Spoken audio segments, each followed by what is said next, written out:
Hello, beautiful people, and welcome to my channel. It's so good to see all of you. You too. Yeah. If you're new here, I'm Jennifer Diamond, and I'm a certified plant-based nutrition coach, living a whole food, plant-based lifestyle for health and well-being. And living this way, it literally gave me my life back after years of chronic illness. So I'm truly hopeful, and I know and I believe wholeheartedly that it can help you too. So boy, do I have something fun and exciting for you guys today. Today, I am joined by some of my favorite whole food plant-based people and my friends, Kathy Hester and Cheryl Purser, here today. And if you don't already know Kathy, oh my gosh, she's an incredibly talented cookbook author, recipe developer, a content creator who's been helping people discover how fun and flavorful plant-based cooking can be. She's written multiple cookbooks, ebooks, has her own YouTube channel as well, and is known for her amazing recipes that are easy, healthy, and always yummy and delicious. So today, Kathy's showing us how to make magical pumpkin spice ice cream and more things. And that's completely dairy-free, oil-free, and it's going to be really still full of that rich, creamy flavor, that fall flavor that we all love, especially around this time of year. So, and it's going to all be made using her Ninja Creami machines, which if you've never used one before, it's a lot of fun and a really creative kitchen tool. And it can make a lot of plant-based frozen desserts and so forth. So just last thing real quick is, please feel free to ask questions in the chat. Share your stories, throw some comments in there. And if you already have a Ninja Creami, tell us which one, since there's so many, and what your favorite flavor is or anything. We really love the opportunity to engage with you. So I'd like to welcome back the talented Kathy, Hester, and Cheryl. I am so excited to have you both here today. Well, we're just thrilled. Yeah.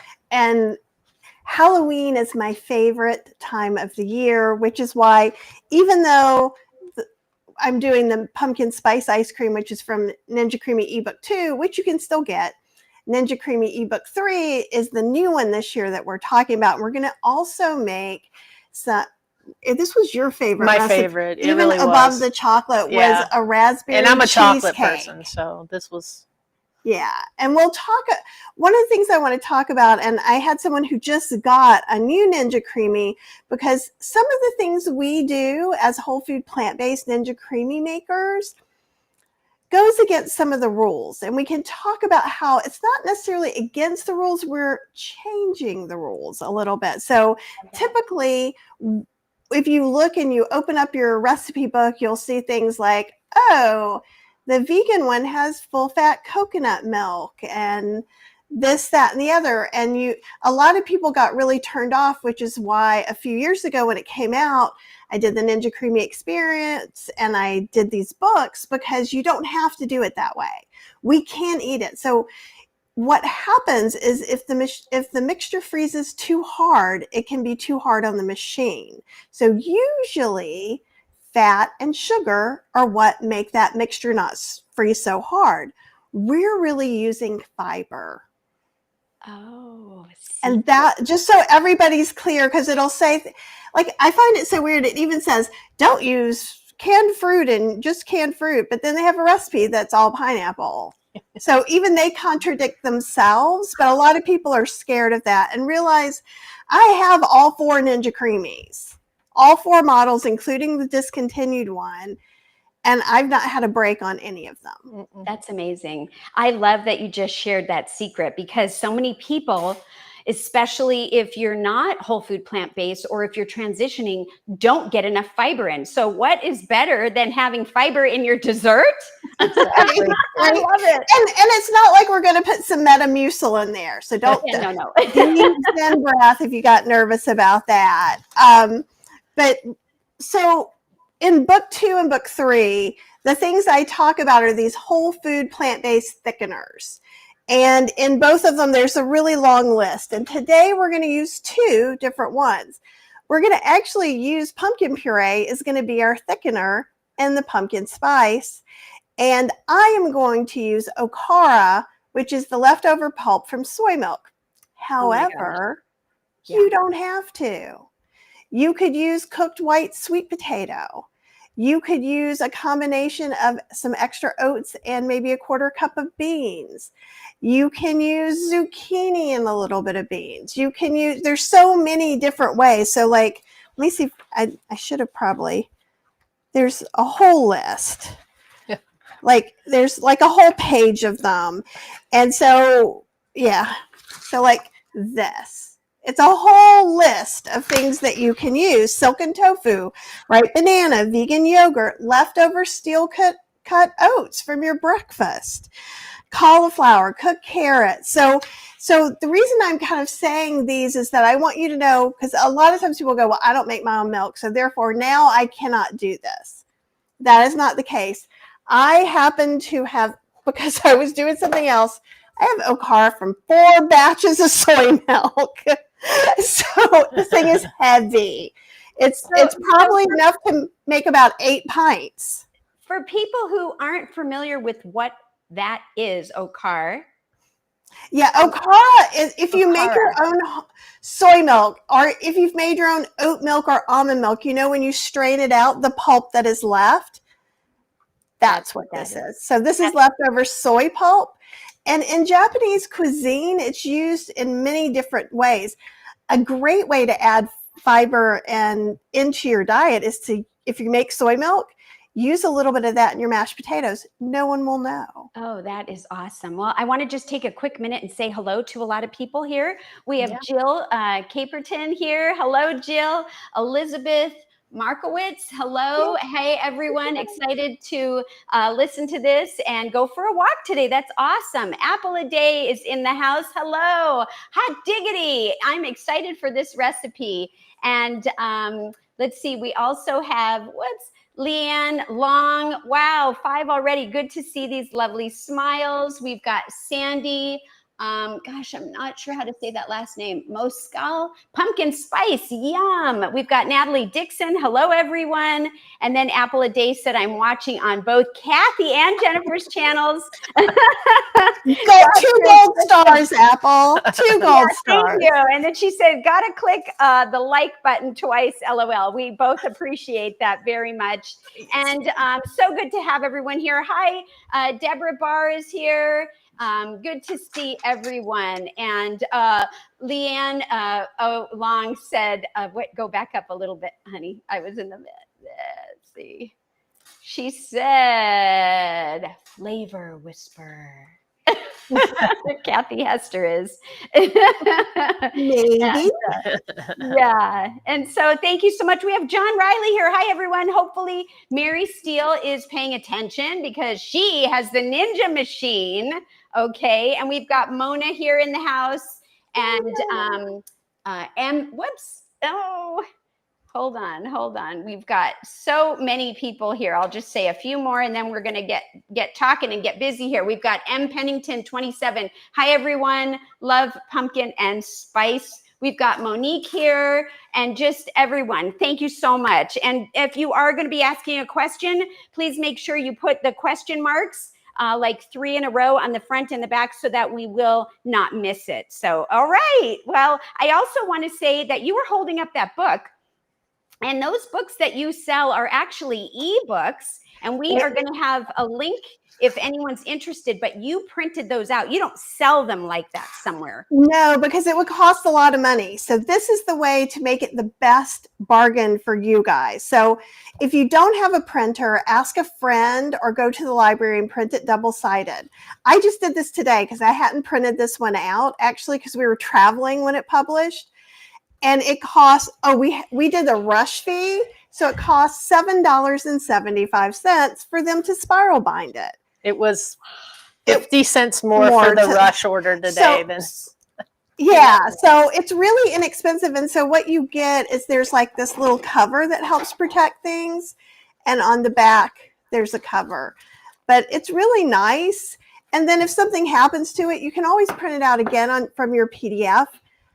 Another good reason to have ebooks, have it on your phone. If you're like at the grocery store and you're like, oh, what was in that raspberry ice cream that Kathy made? And you can pull it up and you can buy the things.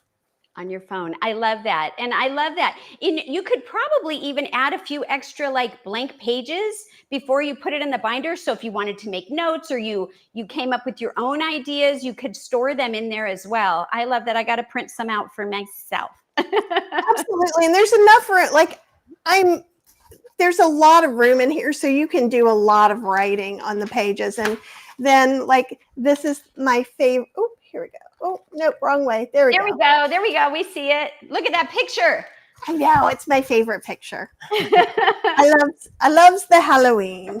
Yes, and I was saying right before we got on here that I love that shirt. You got to just at least tell us a little bit about that. It looks very potion-y. It is. You probably can't see it much. That's a little cauldron. There's a little black kitty there, and there's a little dragon head in the flames. I love it. I love it. Thank you. So last time you were both on the show, I believe you were traveling, and we were talking all about one of your ebooks in the bundle. I think it was a pizza one, and that was so fun. So just how have you guys been doing? Are you still traveling? I see you're at home for the moment, right? We are for the moment. We have 3 more cruises we're going on before the end of the year. But yeah, I think this year by the end we will have gone on 16 cruises, 15 or 16 cruises for the Travel Channel. So we also have another channel called the Plant-Based Explorers. And so if you're interested in plant-based travel, or like, can I eat on a cruise or things like that, or you're interested in traveling as a plant-based individual, come follow us over there. We've got some travel planned for next year too that I'm very excited about. Wow, that's really great. I see we do have a question here from Connie Perry. How long does the Okara last, or can it be frozen?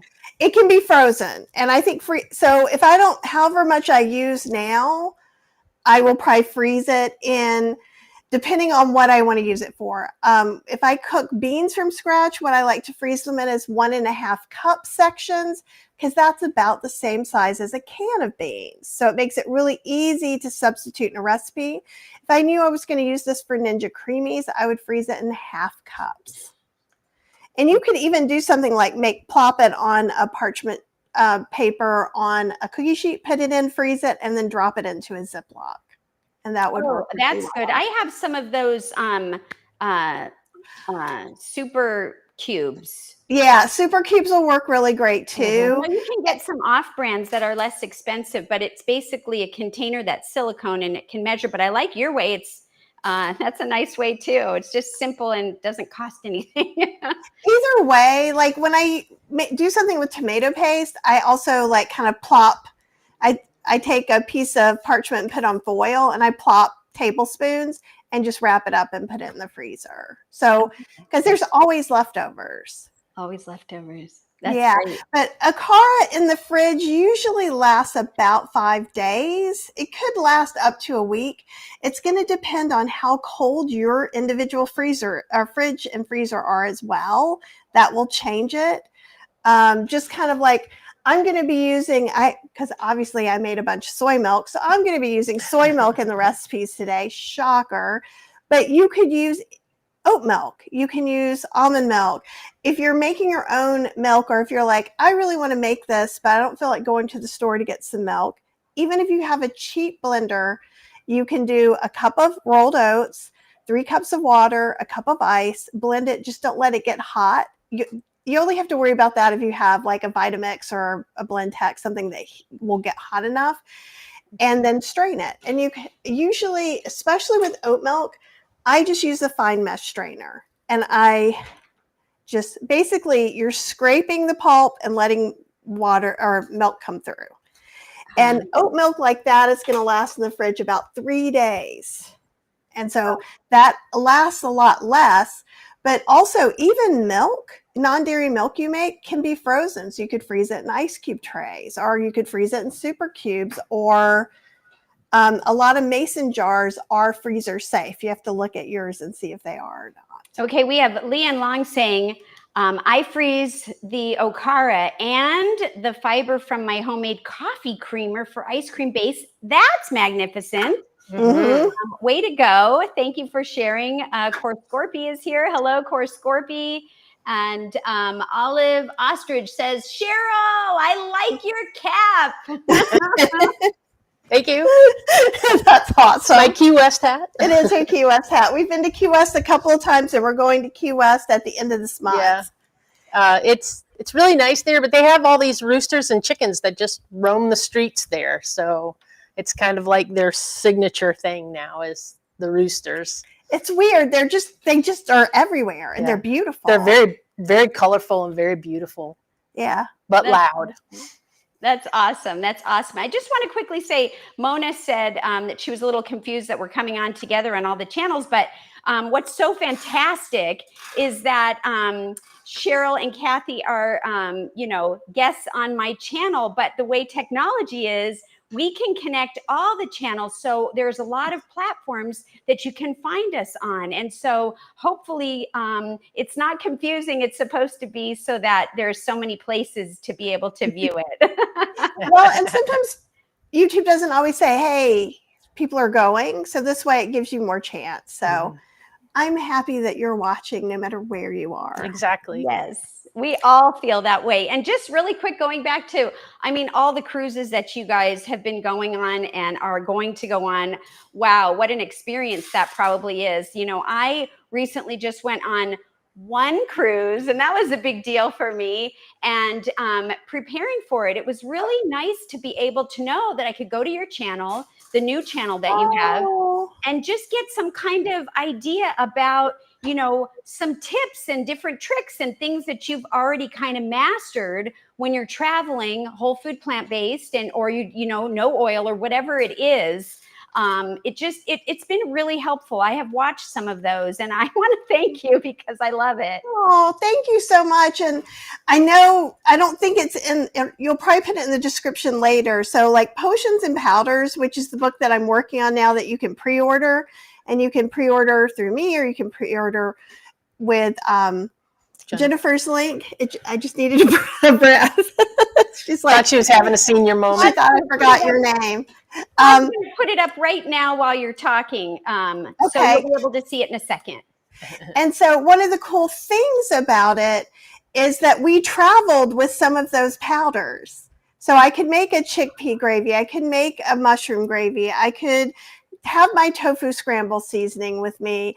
I brought pepperoni spice. It was so nice to be able to have one of the vegan pizzas with the little pepperoni spice on it to give it like flavor, And then also I have a nut-free Parmesan. So it's an oat-based Parmesan. So you could put that on in that, even if you don't want to do the oil of a vegan cheese, if that cruise line has it, you don't have to. Right? So then you're like way ahead of the game. I love it. Now, having it as like a powder, you're not going to have trouble going through the TSA security. If it's a liquid, it's such a big deal. Did you find that it wasn't a big deal if you wanted to carry that on with you? No, we didn't fly a lot of places with it, but we did fly with it to Alaska. Yeah, we did fly with it to Alaska. So it was in like a little camping kit, and I have some files that look like it. So it's like this little case. There's a little bit smaller than this. So I just have them, and there's like they look like little 10 test vials, tubes. 10 vials, and it's in this like camping thing that keeps them safe. Thing that they slide in little slots, and I love that. I love that. It reminds me of the name, the Potions, and it's kind of fun. Leanne Long says, Kathy taught me everything I know about creamy. Aw, thank you. And John Riley said, we even saw Jennifer on the Alaskan cruise a few times. Yes, we did. It was a lot of fun. That was the cruise that I went on. And apparently you guys have gone on it too. And then I also want to say, Alfie Boy 1, you're the reason I got my Ninja Creami Breeze. I hope you're doing great, and that is to you, Kathy. Oh, thank you.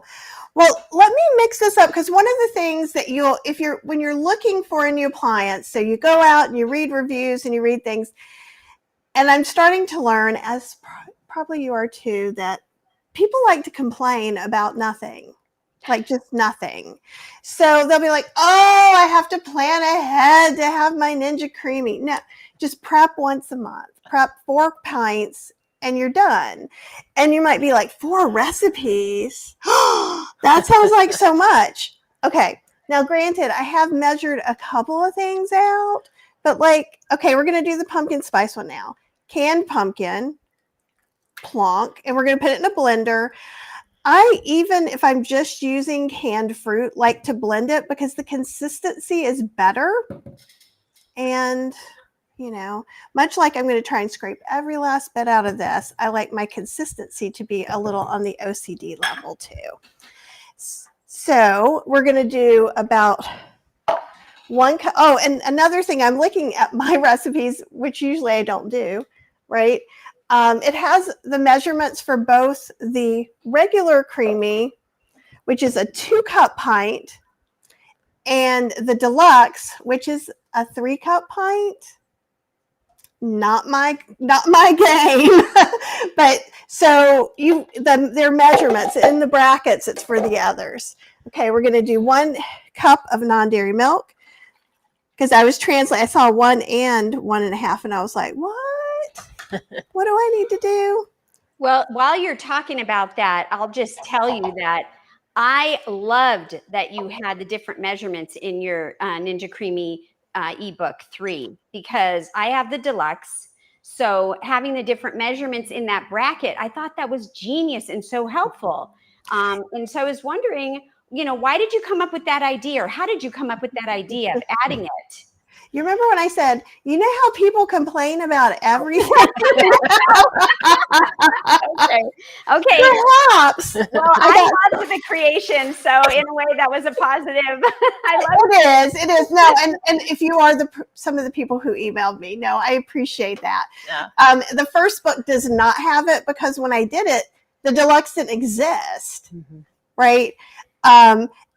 And if you go on to healthyslowcooking.com, I do have some Ninja Creami recipes there. And because of the blog recipe thing, I have it where you can click back and forth. And unfortunately, life isn't like that. So I just put in 5 to 7 medjool dates. So why do I say 5 to 7 and why do I say medjool? You don't have to use medjool dates. But if you use deglet dates, you're probably going to need to use twice as many. That's all, just because they're usually twice as small.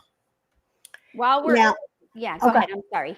Oh, I was just going to say, and it depends on what you like. How sweet do you need it? I say 5 to 7, but you might be a solid 4-date person or a solid 10-date person. And all these recipes are for you to kind of start here and then make it the way you really like it. And what were you going to ask, Jennifer? Yeah, you know, when you brought up the dates, I actually have some dates here because I made one of your recipes and I'll spin it later with you. But these are the medjool dates that I get at Costco. And, you know, I use these. And when it said on the recipe that I did, because I did the almond marzipan ice cream, but it said 5 to 7 also. But then I also recently was at Dateland. I think that's what it's called, right, Todd? And bought all different kinds of dates. I think these, I don't know which ones these are, but I just wanted to show that, you know, sometimes even these are really sweet and you can see that there's quite a difference in size, and the flavor sometimes, if you try different ones, can be just as sweet. And so I was kind of thinking, should there be a weight, or how do you know, depending on the type of date, or is it just preference, like you started to say?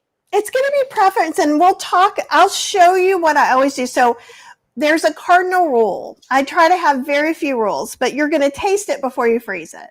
It's not going to taste exactly like it's going to taste. It's actually going to taste a little less sweet once it's frozen, but you can taste it. Like if you're like, that sounds like a lot of dates, put 4 in, spin it, blend it, taste it, and go, yeah, that's not going to work.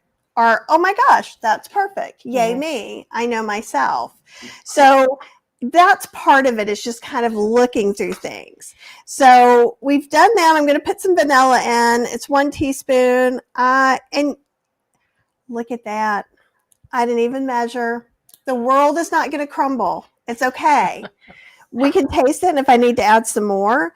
And so I have a pumpkin spice blend, and these are I have an apple pie spice blend, a chai spice blend, or kind of my oatmeal dessert ice cream spices, and those are in potions and powders as well.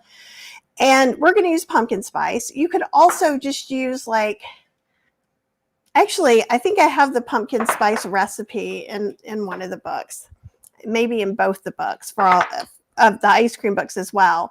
But you could just put cinnamon, a little bit of cardamom, maybe not cardamom, cloves. You just do some things. You can also just buy Trader Joe's pumpkin spice mix right now.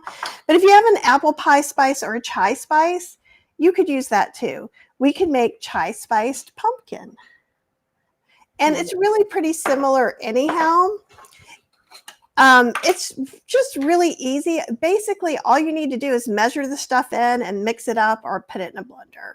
So making your spice blends is really easy, but here's the thing. If you don't like the way Trader Joe's does theirs, you can make one that's just custom for you. And I think that's really, really helpful. So I'm going to put about a half a teaspoon. I always like it a little extra, so I'm doing a heaping teaspoon. And so a recipe should always just be kind of a starting guideline for what you like. So this was the whole recipe with all the talking. Doing four of these. Really great. Yeah. And when you're talking about making your own spice blends, you don't have any additives or preservatives or anything in there as well. And so if it gets clunky, that's not a bad thing, right? You can just kind of mix it up. Sometimes I do that. Do you find that you ever need to do something if you make it and you have it stored, that sometimes it kind of makes it clumps up? You could use a desiccant pack. So if you or your family has any kind of medicine or vitamins or herbs that you have, I save those in a little pile, and that can be helpful. I'm looking, Marilyn, who's on here now too. Marilyn has, she's like the dehydrator queen. I love her. So if you guys have dehydrator questions, you should ask Marilyn.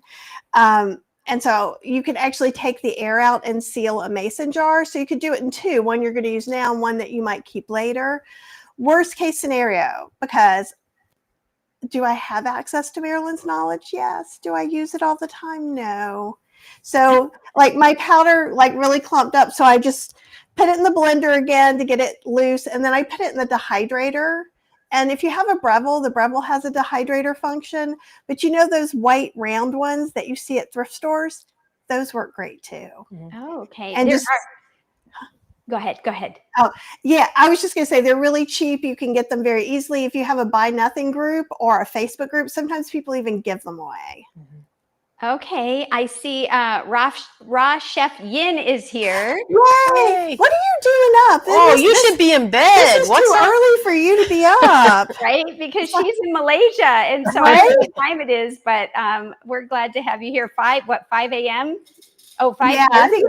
Wow, early bird, right? If you want to mute me, I think this may be okay, but if you need to mute me and talk, just go right ahead. I'm going to blend this. It should, our mic should go down naturally. Well, I'll just say, can you guys hear me? I don't know if we can. Probably would mute them. So I'm talking while she's spinning, and I'll just tell you that I'm really excited for what she's doing and how she's sharing all this stuff. You guys, I don't know if you've experienced some of Kathy's books or gone to her her website. You got to check it out. There's a lot of free stuff on there too. And I'm excited to spin some of my stuff and share with you some of the ingredients that she has in the almond marzipan ice cream recipe that I used. Was really kind of fun are these chestnuts. And, I don't normally use chestnuts. So that was kind of fun. And I kept a couple to show you. They're kind of soft. And I got them in this bag here. These are organic, roasted, recipe ready. They're peeled. And that's what I was able to put in this recipe here. And I also want to share that you don't have to do this, but I did go ahead and make homemade almond milk for this recipe, and I had soaked and dehydrated my almond, and so the skin came off. See, some of these, they have this like dark kind of coating, and I, for that batch, peeled it off.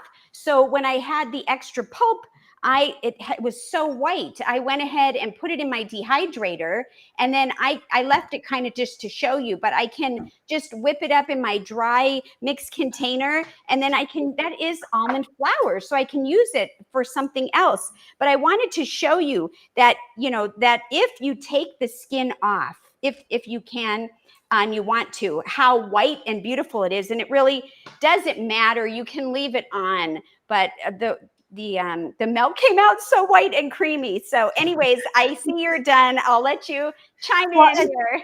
I actually buy some already blanched almonds. I'll buy like a 5-pound bag. And one of the reasons I do it is because then when I'm making almond milk, when I make soy milk, I make it with the Miomat that you see right here. That's my favorite warm soy milk maker. The Nama M1 is amazing. It's really hands-off. It does not do soy well, even if you cook your soybeans. I wasn't happy with the Okara there, but the Nama makes this really dry, lovely almond pulp. And then what I do is I've been making it into ricotta or queso fresca by putting a little bit of lime powder, and you can buy lime powder, but you can also just zest limes, dehydrate it, put it in your blender. So like when we talk potions, I'm obsessed with powders, and I have been for a long time, but it's just like, that's a great way to preserve. Like if you got a whole bunch of limes, now you can use it for a year, right? That's amazing. But you put a little lime, a little bit of lactic acid, and we're going to use some vegan lactic acid in the raspberry recipe. A little bit. There we go. Sorry, I have two things I'm seeing. No worries. No worries. And it's made with non-GMO sugar beets, so it's gluten-free and vegan, but it just gives it a little bit of a sour taste. Now, this is the Beast blender. You don't need one of these. Whatever blender you have. I went through a couple of Ninjas. I have a Vitamix, but they don't always do the small measures so good. And so the Beast was really on sale a couple of years ago at Costco, and I love it. And so I have this special spatula that's just for the Beast. And please don't spend money on it, because it's not going to help you if you don't have a Beast. But if you do have a Beast, you get another quarter cup out of here because of all the ridges. That spatula is incredible. And I do like the Beast because of the small. There's smaller containers than this, and it will do spice blends and stuff too. But I also, if you have like an old coffee grinder, you can run some white rice through that and get the coffee smell out of it. And then you could do your spices in there too if you wanted to. Oh, when you're done, can you show us that spatula that you're using to scoop out? And yeah, that is pretty nifty. Look at that. Well, you see how it has this little notch? Yes. And this container has a lot of notches. So it fits right inside and helps scrape every little last bit. I mean, look how clean this thing is. Yeah. Think somebody licked it. I'm all about the spatula. I love a good spatula scrape. I'm not kidding. I really do. The spatula just a little bit. Yeah. Okay, and I'll talk a little bit about these, because if you don't have the new Swirl, you don't have these kind of containers. They're significantly different. Now, this doesn't go absolutely all the way up to the max fill line. Doesn't matter. Absolutely doesn't matter. If it's a little under, because I could spin this, have a scoop, and level it off and put it back in the freezer till I want to make it tomorrow and have a scoop. And you can do that till it's about quarter of the way full. So I always label these because I will forget. If you only have two, you're probably good. And then you want to make sure when you freeze it, we're freezing it on a flat surface. This needs to freeze straight across and not at an angle, or it could break your machine. So that little circle on that one, it looks like a wheel. I mean, it's not though. Yeah, okay, and let me show side by side. So literally this is the bottom for this. And this has stuff because when we make a soft serve, it's going to squirt out of here. So Oh. another thing you have to be sure of if you've just gotten this, so this, get it where I can hold it. This opens and closes. And if you had it open and you put your stuff in, it's just going to leak right out. Oh dear. And there is an open and close. Let me see if I can show you a little closer. So see,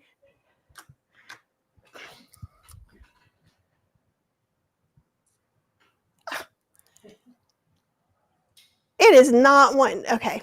Anyhow, just trust me. That says open and close. There has to be some trust. So we want to make sure it's closed. Else, because it opens up this chamber where ice cream is going to go through. And we'll see that in a little bit. Okay. That is exciting. We do have some people talking about chestnuts. Let's see. I know that, let's see. I think Leanne Long said that Costco carries chestnuts during the holidays. That's a good place to stock up. They're there now, at least in Durham. So they come in these little packets, and usually the date's for over a year. So you can get a couple while they're there. Wow. And then Tova Cohen said, and she was, referring back to Leanne Long, Publix and Walmart have the dried chestnuts year round in the kosher section in case you are not at the holidays and you run low. That's really good. Now, out where I live, we don't have Publix, but I know that is a grocery store. We do have Walmart, so we could probably find it there. And then let's see. Deborah Barr said, I love the Joy, J-O-I nut-based paste. So there's so many options when it comes to making milks. And when you talked about the Nama milk, that, I'm holding the container. So that's the machine that I used. That's the one that I have. Whoops. But that you have some other ones. The one you use for soy behind you. Can you mention that name again? Sure. Miomat, M-I-O-M-A-T. And I think if you put, you're not an affiliate with Miomat, are you, Jennifer? No, I don't think so. Okay. Not yet. Not yet. But if you use my name, if you don't have one, if you do Kathy Hester one word, you'll get a discount. That's all. Awesome. But Eric is amazing. I really like one of the things and I have videos about all the different milk makers, but it's just all stainless. Oh, I love that. And then this comes off, but this helps blend things really well. It has a cleaning cycle. It's been really good. And Eric, who makes it, has been in contact with me since he asked me if I wanted to try it, and has sent me units as little updates have happened.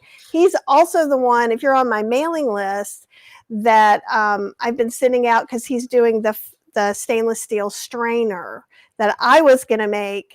And then he said, hey, I think I'm going to make one. I'm like, I would rather promote yours because I don't know anything about that business. And it's not quite here yet, but he had some for pre-order. And the day it comes in, unless I'm on a cruise, I'm going to be demoing it. I swear to you. I'm so excited.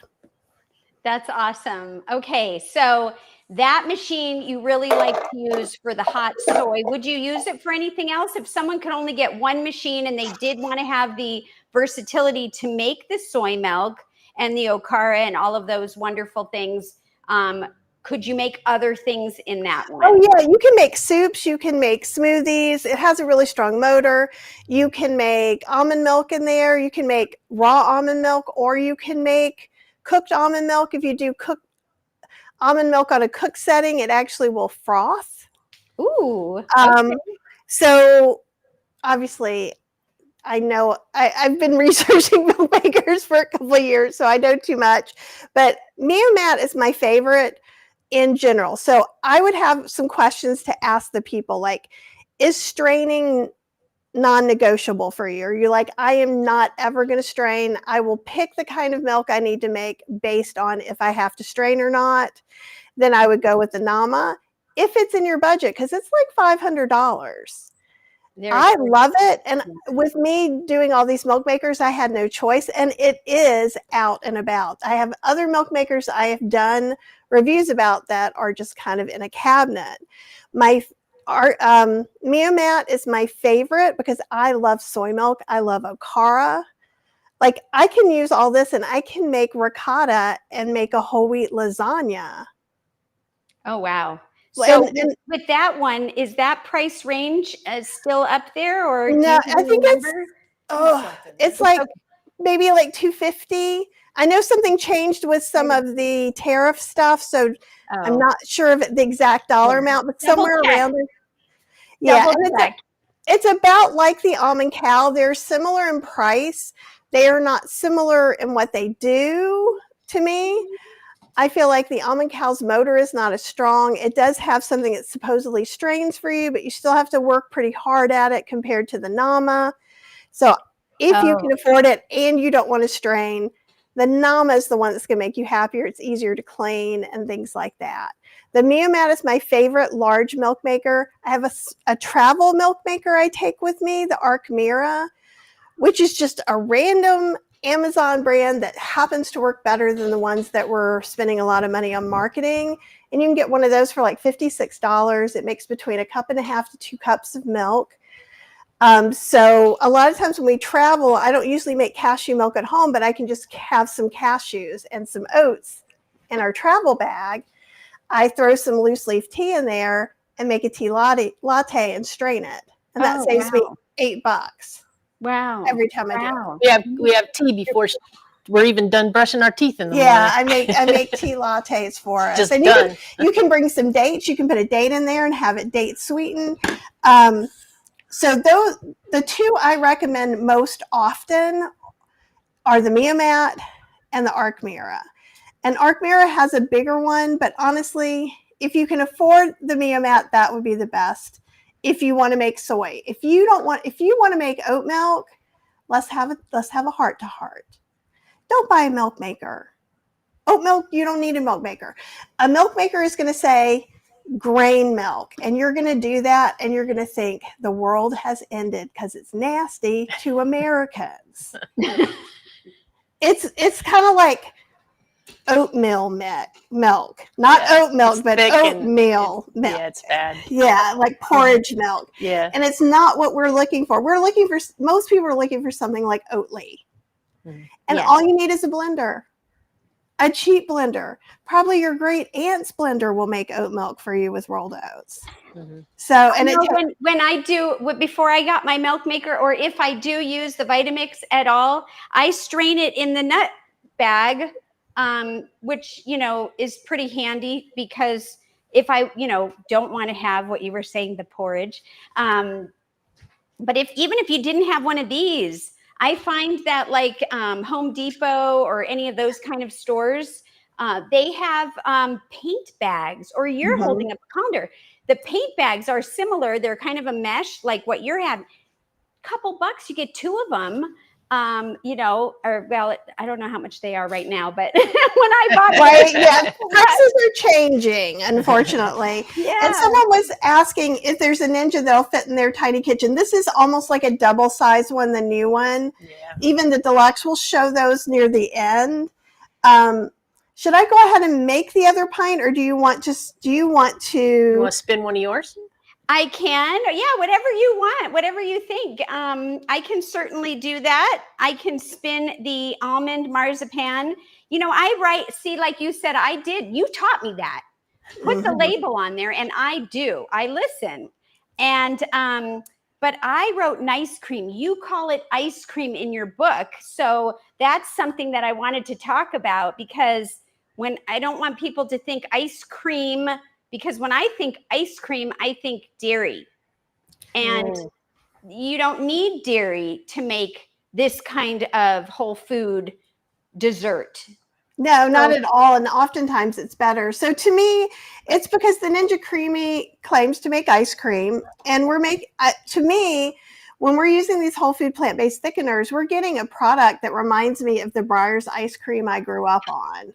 So, and nice cream, a lot of people have bad taste in their mouth because the banana haters.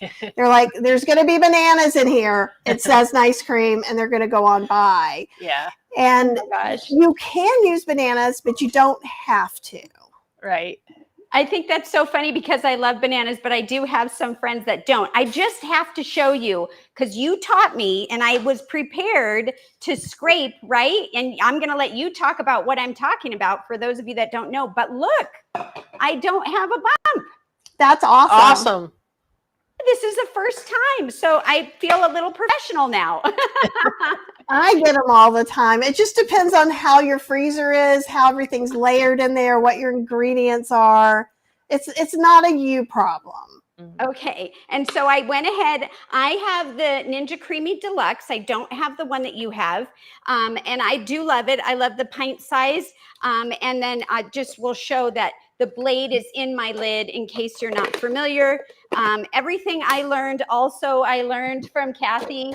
And look at, she's got that beautiful purple one. This is just the original. God, So isn't it it's the one that these pints go with. QVC was the only place that I knew that sold the purple. Well, I think they sold it on their site for a little bit, but it kept selling out. Ninja's a little crazy about making things colors. I love my purple one, but everything doesn't need to be my favorite color. When we first got it, somebody said, Kathy, did you get that made special to match your hair? And she's probably, I hope, said, yes, I did. No.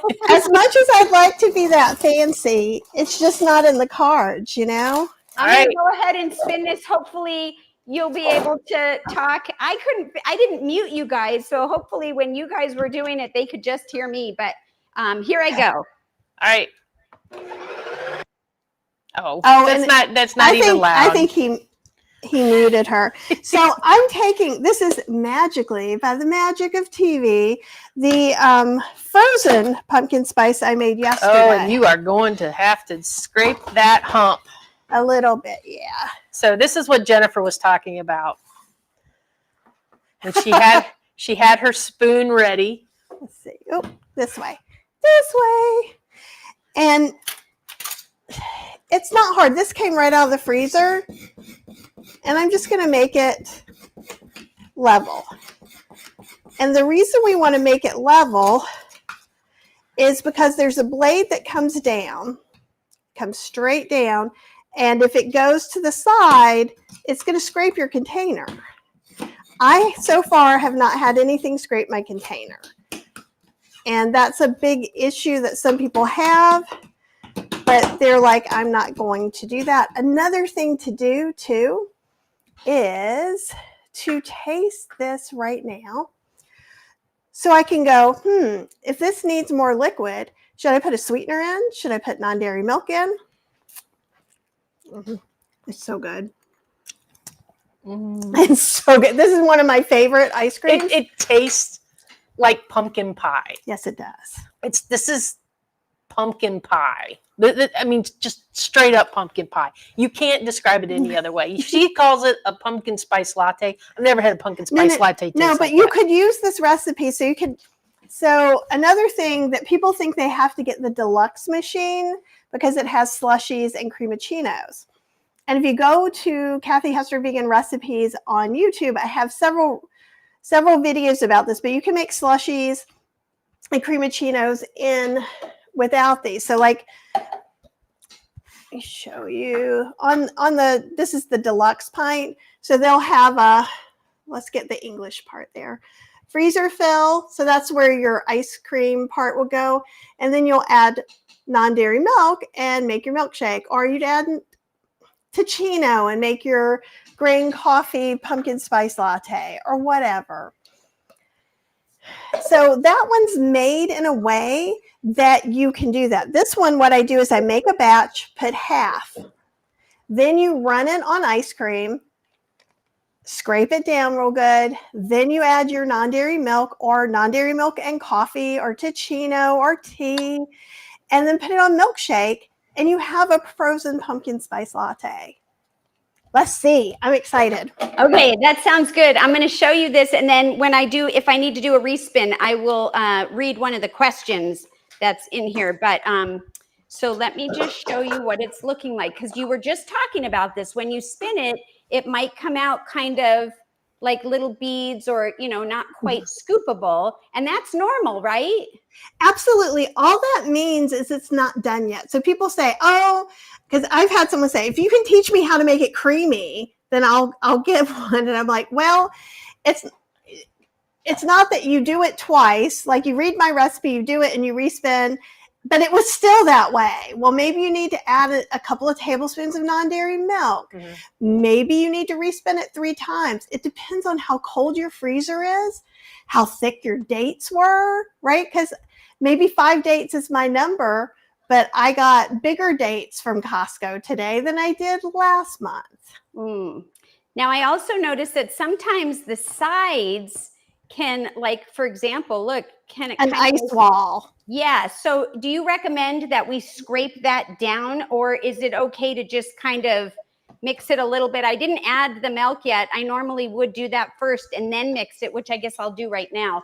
You can do it either way. And if you end up having a big ice wall problem, there are 2 things you can do. One is you can let it sit out before you put it in the machine to spin. You can let it sit out 5 to 10 minutes. This depends on how cold your freezer is.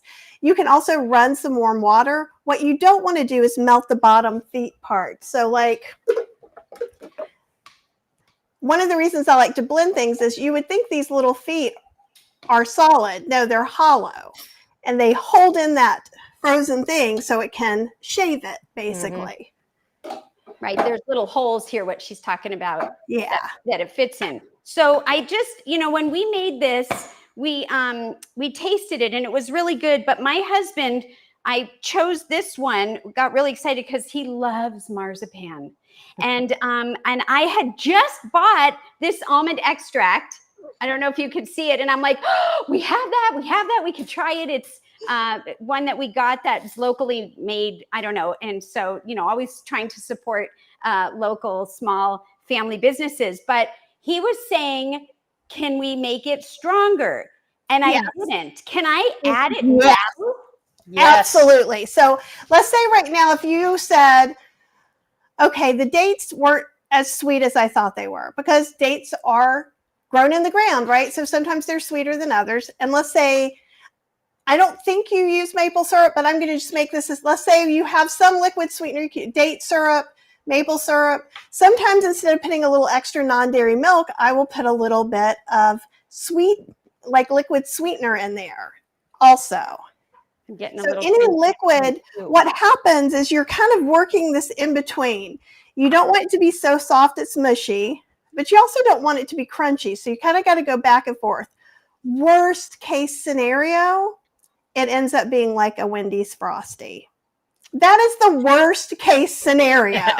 So I want you to take a deep breath and go, it's okay if I spin it again.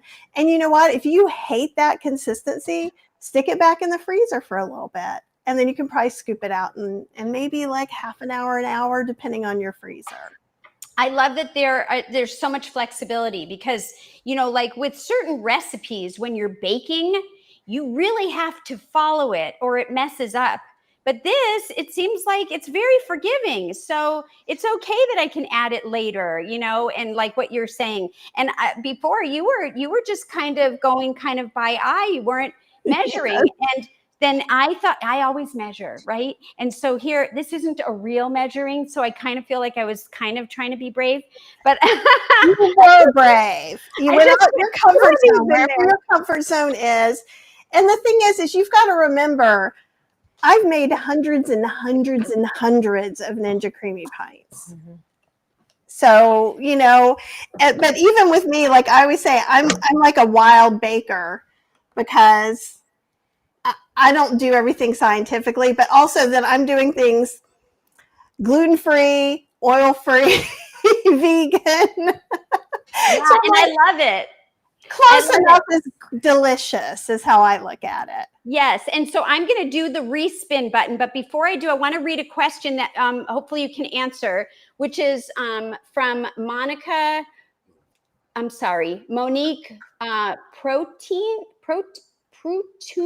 you say I know Monique P. Yeah. Monique P, and I apologize for not being able to pronounce your name correctly. But here's the question. I've been eyeballing the 30-ounce Arc Mira. Yep, Arc Mira. You have the one with the clear pitcher. Is it glass or plastic? So I'm going to do mine and mute, and then you can answer that. Stunt double. I went in for the kill. No. So I have one. I just happen to have one nearby where I actually knew where it was. Don't get the glass pitcher unless they've changed. This one is the bigger one. It's stainless steel. In the glass pitcher, it has a non-stick bottom. I don't like that. This does have plastic on the top, but honestly, not that much gets up on that top. None of it should, or very, very little. Unless it's been overfilled. And also with this one, it's got the 3 holes. Let me get oh no, we've got it packed. What? The small Arc Mira. Oh, I can get it. Okay, bring that up. Okay. Because it's hard to talk about ice cream without talking about non-dairy milk, right? And so I'll show you the difference. Cheryl's going to get it because we had it, because we traveled up northeast. And this one, people were asking me a lot about that. And the Arc Miras have done really well. It's not like really, really a brand. She doesn't know where it is either.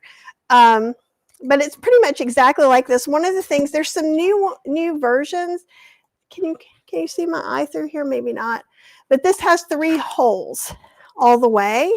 And what I like is that it's less likely to boil over because the steam has a place to go. So don't put your hand over here. It gives you a note about that too. Okay. Okay. So, and then we have another question too, but so I just went ahead and did what you taught me. Ooh, and look. It's so luscious, isn't it? Oh my gosh, it looks really, really beautiful. Can you guys all see that? It really looks scoopable. It doesn't have the little pieces because we added some of the liquid. It smells very almond now. It's very amazing. I'm really excited about this. I cannot try this without my husband. I don't know if we should wait and try together. When you have something spun, I can just kind of hang this out here, or if we should try it now. You tell me. I'm trying to decide. Yeah, Cheryl's bringing up the Arc. Since someone asked about the Arc Mira, this is the big Arc Mira I have. She's bringing the little one, and I just wanted to do the size. Yes, definitely. Okay, here we go.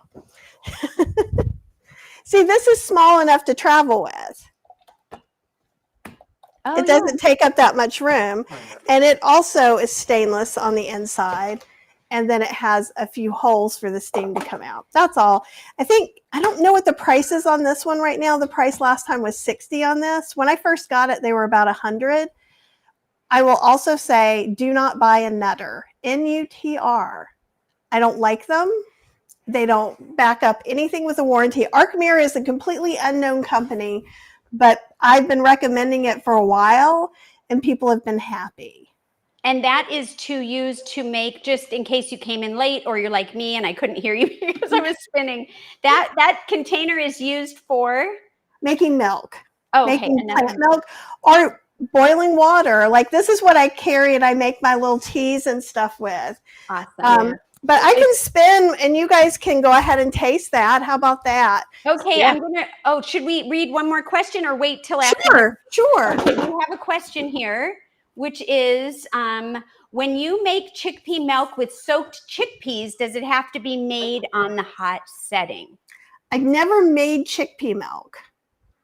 So, but you can't eat, well, can you eat chickpeas raw? You kind of can't. You can eat sprouted chickpeas and there's chickpea flour. Yeah, not raw. Yeah, I would say you would, the reason you have to cook soybeans. So like, let's say when I was talking about theoretically with the Nama, you could cook the soybeans, put it in and make the milk, or you could make the milk and then cook the milk. Both ways I found the Okara was inferior. Like the first way when I did it with cooked ones, it came out looking like hummus. Oh. And if that's okay with you, there's nothing wrong with it, but that messes up how I use it. So I'm not okay with it. but I would think you would have to. But there are two different methods. One's a Chinese method and one's a Japanese method of making soy milk. One cooks first, then makes the milk. The other one makes the milk, then cooks the milk. But either way, and if you did it where you're making it first and cooking the milk, you need to make sure you're cooking the okara if you're eating the okara. But the way I make it in the Mio-Mat, it's cooked and I don't have to think about it. Okay, so if you're going to go ahead and do your spinning, could you mute you this time? I'm not sure if last time if they were muted. Huh? Yeah, I can mute from over here. Okay. I'll do that.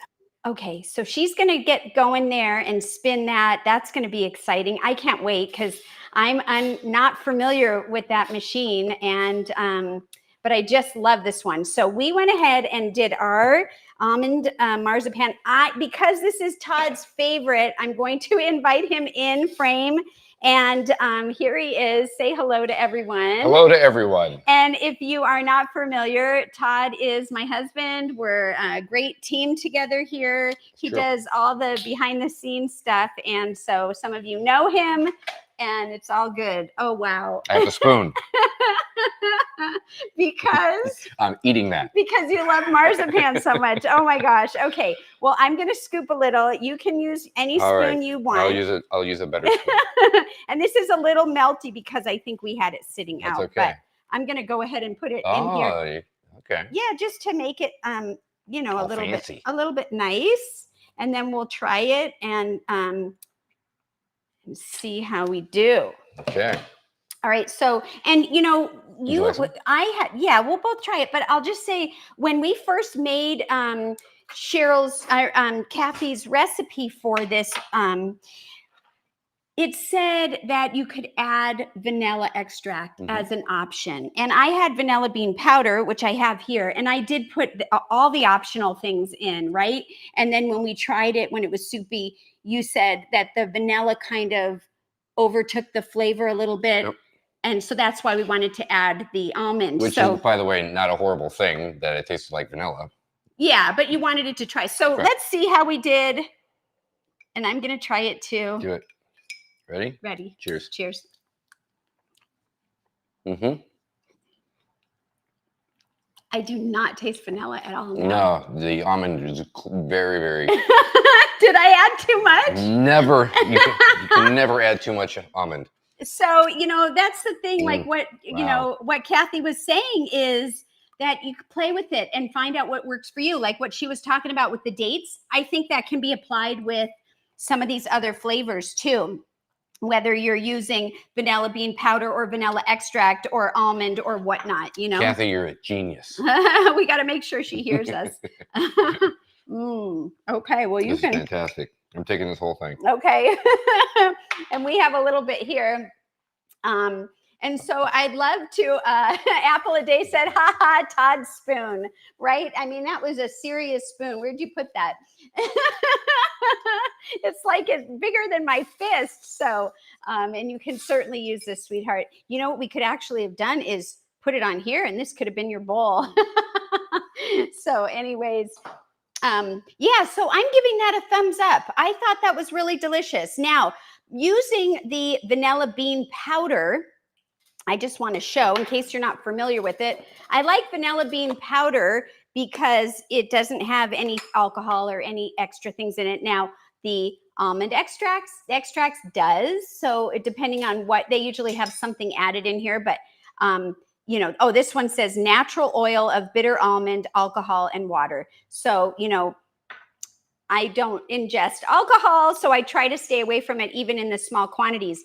But the thing that I was thinking about is I did all that work to try to get it nice and white with the almonds. This will darken it up. Now, her picture on her book, the Ninja Creami ebook 3, which is where I got this recipe from. And if you would like to get it, I'll put a link up here. Todd will put a link up here so that you can go ahead and get it there. That picture on the outside also looks dark. So, and I can't remember what recipe that was, and maybe she didn't say, but I'm wondering if I made this again. Well, I know I will. He's in the background, right? You will make this again. I will make this again. Like almost every day. If I didn't use this, or if I use the extract, would it change the color? Does it matter? No, but I was just curious about it. So let's see if they're back now. Let's see. Are you guys? Nope, they're still doing their thing. Anybody have any questions? Let's see. And Todd is saying that is spectacular. Monique said, I made chickpea milk on hot setting and it was great. So that's good. I know there's a lot of people interested in all the different milks, and I am too.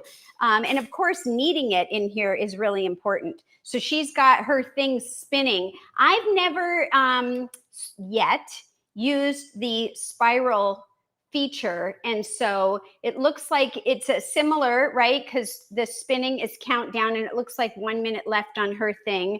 And Monique said a little bit sweet was the chickpea milk. Oh, that's interesting.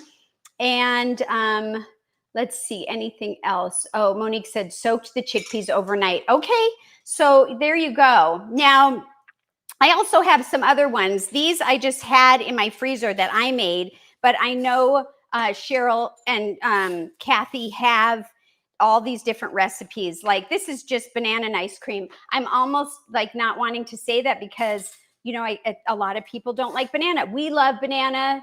Banana is great for us. And of course, if you don't, this one, of course, didn't have banana in it. So it's nice that there's a lot of different options. And then this one doesn't have banana. This is an ice cream that I made on a different live. This is leftover cherimoya, which is a fruit. It's more like a sorbet. So anyhow, let's see if, I found a problem. you found a problem? It goes down very quickly. Nice. That's what I like to see. Yep, Kathy, you're a genius. This is fantastic. Yes. I was going to let you know, Todd, that while we were in Germany, we actually went on a tour of a marzipan production place in Lubeck. I would have And to they get had the some chocolate covered vegan marzipan. Yep. It was amazing. So they do have about 5 or 6 vegan things. You have to kind of look for where they are. If you get there, do it. Yeah, it's totally worth it. honey, road trip. Woohoo! That's quite the road trip. But yes, that would be a wonderful thing to experience. And we will keep in contact with you about that. Wow. How cool is that? You definitely need to come with us sometime. Yeah, that'd be awesome. We would so love it. Let's do it. Yeah, it would be super fun. So I don't know if you guys noticed when I was doing the buttony things, and actually that's just, the same lid keeps falling. I'm going to go to this. So with this one, obviously there's two, this is like from here over like the original, and then there's this thing we're going to use in a little bit that's for the special making the swirl. But on here we have soft serve or scoop. So you pick one of those. So I knew I wanted to do soft serve. And then when you, let's see if it'll do it. When you do soft serve and you have it in, it'll give you certain things you can pick. And if you do scoop, there'll be certain things. So that's one thing, that's your first choice. Kind of like in the deluxe, you have a choice to make too. So I just wanted to mention that. So one of the things that I've done is I did soft serve. So it's going to process and spin a little bit longer and typically be pretty much ready to go. So if you look here, see if I can move this a little bit more now. And it's still pretty thick. Actually, I've got this. But look at, see, there's no ice wall at all. There's just none. And it is a very thick ice cream. So I haven't tried swirling this one. So we'll see how it does. I'm going to be changing the lid on this. So this is also something that's only with the swirl. So let me get all this out of here. But do you see what I'm saying when I say this is kind of like a rich premium ice cream, right? looks like it, definitely. And what was the base of this one? Pumpkin, Pumpkin. literally pumpkin. What you guys have to get on sale after Thanksgiving is over, right? All right, so I could scoop it just right now, but instead, with my mouth full of it, we're going to put this on. So And that's then a different lid. That's a different lid. That's not the spinning lid. it's not the spinning lid, and it's only on this one Only on the swirl. because it's for the swirl part. Okay. And see how there's a little blue there. Right here on this, there's a little blue here, which when you do it, makes this part down at the bottom. And you heard the click, and you can feel and hear a click when it clicks into place there too. And then I think we'll be able to see this here. See how it says close? And then if I go here, it opens. And see how that opened this up? So stuff can come out of here. Not a bowl. I got one. Ah, okay. And then this guy here is going to help me. And first it's going to take a little while because it's got to push all this out. And I thought this would make everything kind of, is it not on right? Let's see. There we go. I didn't have it turned on. So there's this, it pushes, it has like a disc Maybe thing better that if I it do pushes. it this way. Yeah. I'm trying to see which way is going to be the best way for you to see it I come think out. I'll that's let pretty you do good. that. I think the other way was pretty good. You think? Yeah. Because I can do this. But you weren't. Well, I can. Here. And it'll take a little while, but you can kind of see some of this starting to move forward. You know, it reminds me of like a gigantic one of those cookie presses. Exactly. That's exactly what it's like. And see, look. Oh, wow. Look at that, you guys. I know I don't need two machines, but. And nobody needs this. Okay, stop. And if you push it up, obviously this is not the best swirl in the entire world, but It's a swirl. it's a swirl. And so I know Chef AJ had been really missing soft serve. This is so good. Pumpkin pie. And honestly, we've had some vegan soft serve. This is so much better. Mm-hmm. So And much. literally, you've got a vegetable in here. Tell me, okay, not only tell me about the flavor profile, but about the consistency that the swirl offers. So when you do pick, what do they call it? Scoop versus soft serve. Soft serve actually processes it more. So it ends up looking a lot like yours after you did the respin and added a little bit of extra liquid. So it's going to depend on the mixture. And sometimes it's even going to be kind of like a thick, frosty consistency, depending on the ingredients. But it's just very smooth. I mean, there was no ice wall at all after the first one. Mm-mm. It tastes just like you remember a full fat pumpkin pie. Well, she wants to know about the texture. Oh, the texture is like the texture's like a premium ice cream texture. It's thick. It's thick. You could, but very, very smooth. Like, so let me see if this helps.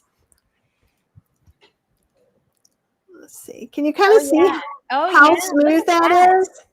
Yes, and that's probably why it holds those beautiful lines in the swirl as well, because if it's too soft, it probably wouldn't hold that. That looks beautiful. Wow. Yeah, and that's why I wanted to make sure we did a swirl. and then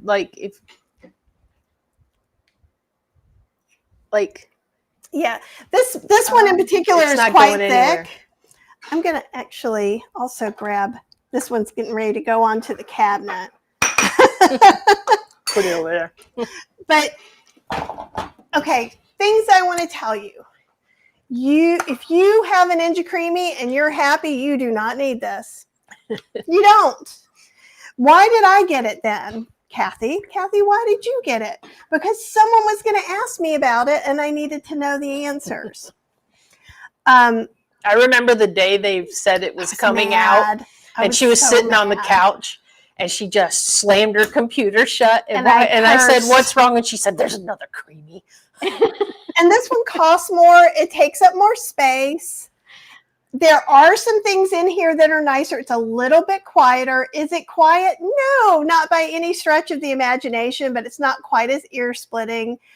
I feel like they've done some things that make it, I don't know. I just feel like it works a little bit better. I don't have any proof because I really didn't want to like it. If you don't have one, I think, and you have the room for a bigger one, then I would get this one. My very, very first choice, if you don't have one, is go to Costco and get whichever one they have. Because with Costco, they have a really liberal return policy. Our Costco has the deluxe. And usually Costco will have a couple of extra containers. It's the containers that are kind of important.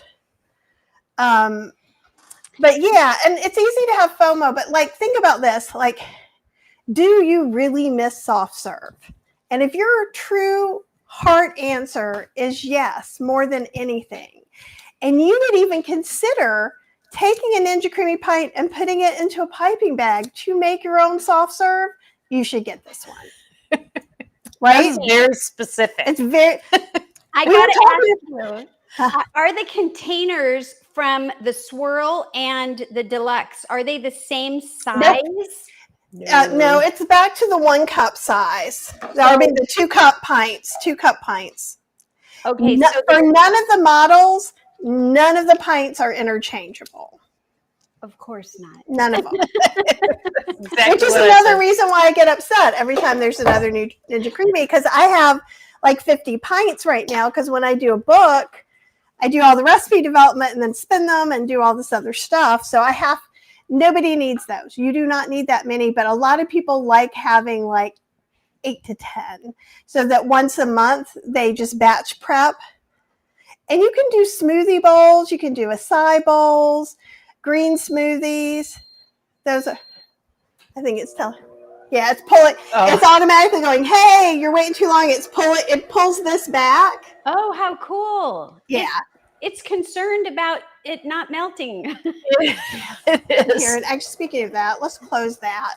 And that's why you have all the weird stuff there. These pints are more expensive, right? So I only have 4 of them.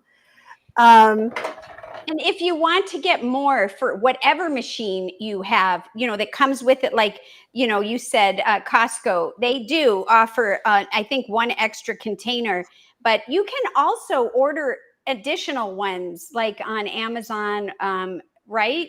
Mm-hmm. Oh, absolutely. And you can get them on Amazon. Supposedly you can get them from Ninja, but they come in and out. Yeah. A lot.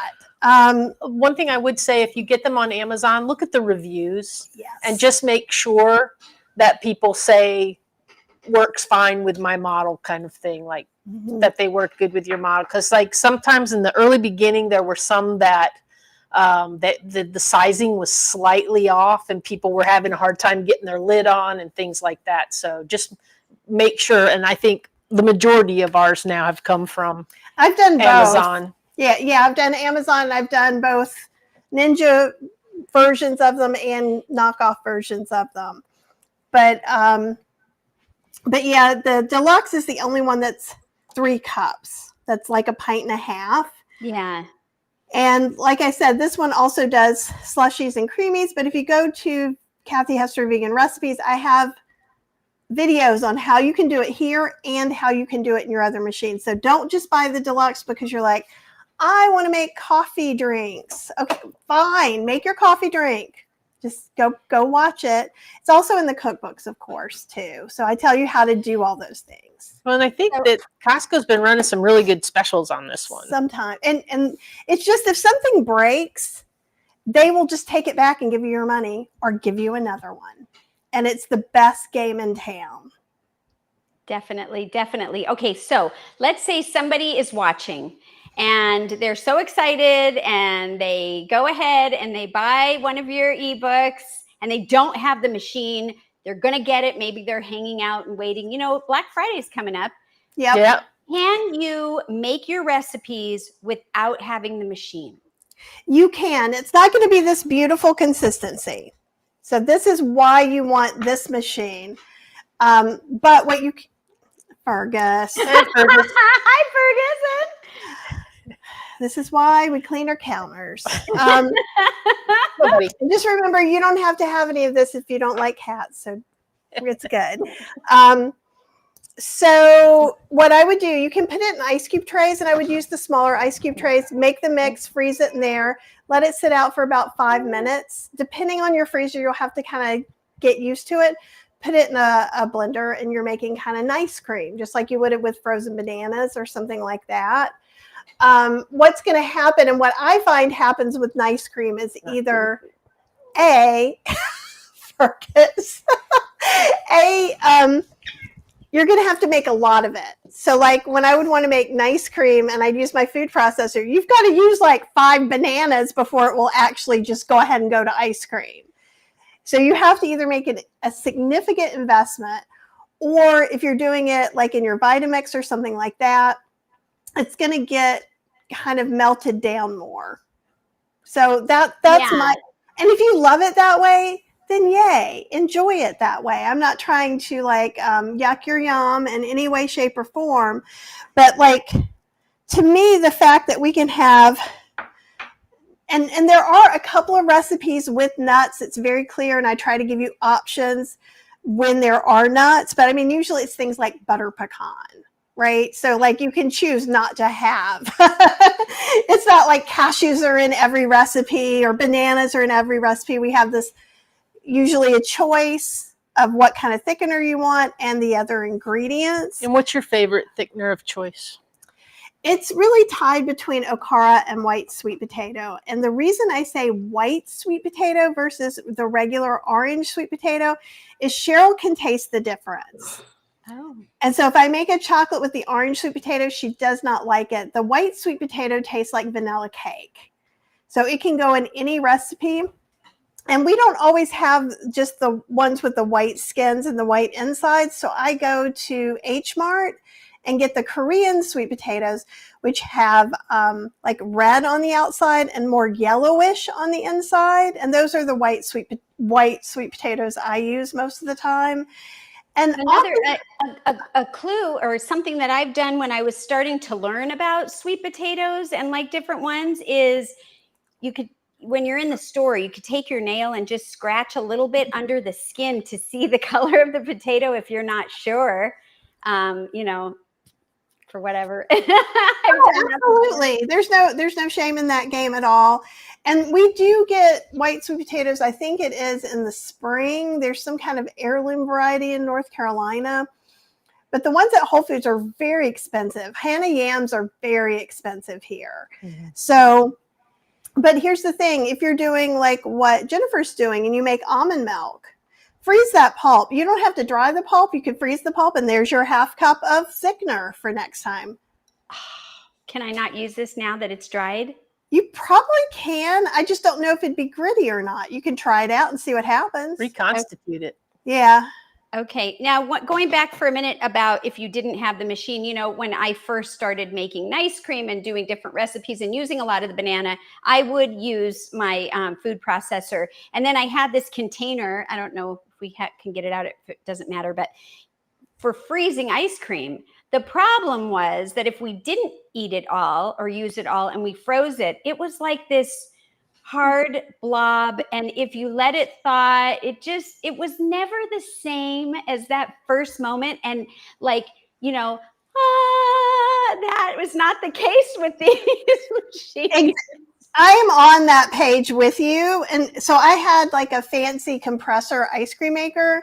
So it only froze so far, and then you put it in the freezer, and then it's hard because you made it whole food plant-based. And that's how the Ninja Creami works better than all the other things, because we're blending it fresh every time we're going to eat it. So like with that, all I have to do is level off the top, put it back in the freezer, and we can have it tomorrow. Awesome. Right? Awesome. Now, with Yeah. these containers, you are going to want to rinse that bottom part out with, especially if you're going to make swirl again, you want to rinse all that out with warm water in the bottom so it doesn't freeze and glom up that whole apparatus. But It's super easy. Yeah, it is easy. It's not something anybody else would have to do. So just know that. It's weird because in the Ninja Creami world this year, not in the whole food plant-based sphere of it, everyone's like, what can I add to my creamy so I don't have to respin it, and I can just scoop it over and over again? And I'm like, just respin it. Yeah, I'm like, okay, that seems like a lot. It's just a button push. It's you know, I'm excited to respin it. I think it's great because it's like, you wouldn't know that it was already frozen or that it was the end of the container or something, especially if you are going to share. And my husband is like not wanting to share this, but